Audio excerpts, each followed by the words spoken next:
One of the catchphrases of the Jurassic Park franchise of movies is "life finds a way." And I think those are words that can capture in a little way what these readings are about and what we're all living through right now in the midst of this whole crisis, this worldwide pandemic. We're seeing life find a way.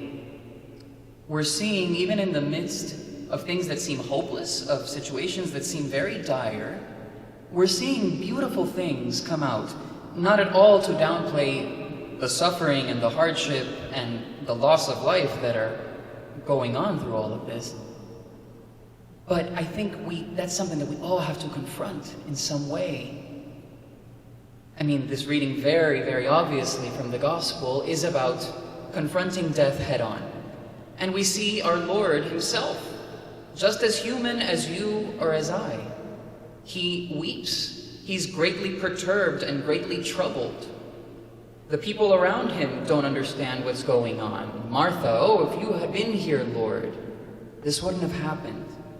Might that not be what's going on in a lot of people's minds and hearts right now? Lord, where are you in all of this? If you were here, why is all this happening? Unless, somehow you're not here. But the Lord is an expert at accompanying us into places that seem even the most hopeless and the most dire. This first reading that we heard with Ezekiel talks about opening graves and having people rise from them, as in so many situations. I wish almost we had the fuller context of this reading, because what Ezekiel has just seen here is a whole valley of dead, dry bones. As far as the eye can see, nothing but dead, dry bones. And then he has this beautiful vision and experience of God bringing them together, putting nerve on them, putting flesh on them, and then finally saying, "Prophet of God, proclaim the word." And the Spirit of God fills them and they come to life. I think a lot of the anxiety that we're going through is because we're only seeing that first part. We're only seeing the dead bones. We're only seeing the bare, stark, lifeless, seemingly hopeless reality in front of us, and not the possibility for God and for life to find a way in that situation.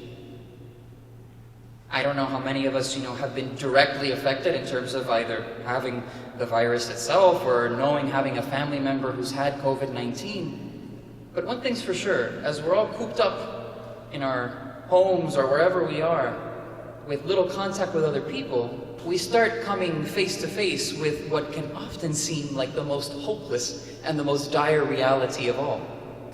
Myself, unfiltered, no pretty, things to hide behind. And that can be as scary or as intimidating as confronting death itself head on. Maybe it's the drama of confronting families, together, and, in close quarters, all sorts of things can happen, and we're faced with each other and all of our foibles and our faults. But we're not alone. The Lord is with us in that. And I think one of the temptations that we have to fight in the middle of all of this is the constant need that we have under normal circumstances of just distracting ourselves with a message from here or a visit to there. That's not what the Lord is inviting us to in this moment. St. Augustine, all those years ago, he wrote, "Noli foras ire, rede in te ipsum, in interiore homine habitat Deus." Do not go outside.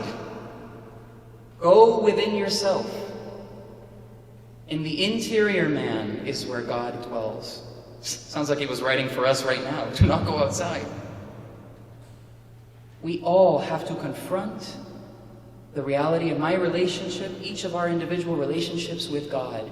Because yes, we are being purified through this in the sense that we can no longer go physically to Mass. We can no longer go and have those devotions or be with those people that we love to surround ourselves. And I would say that is a gift from the Lord. That is an invitation to go into that deepest, darkest recess of our hearts and see, what am I still holding back from the Lord? What am I afraid to reveal to the Lord? Martha in the tomb, when Jesus is about to go in, she goes, "Lord, no, there's a stench, she's been dead." What in my heart have I been hiding away out of fear that, this is smelling, this is rotting, this is in here? What am I afraid to bring before the Lord or before those surrounding me in my isolation or what have you? We don't have to be afraid to go there if we know that we're going accompanied. It's been said that, your mind and your heart are like a bad neighborhood.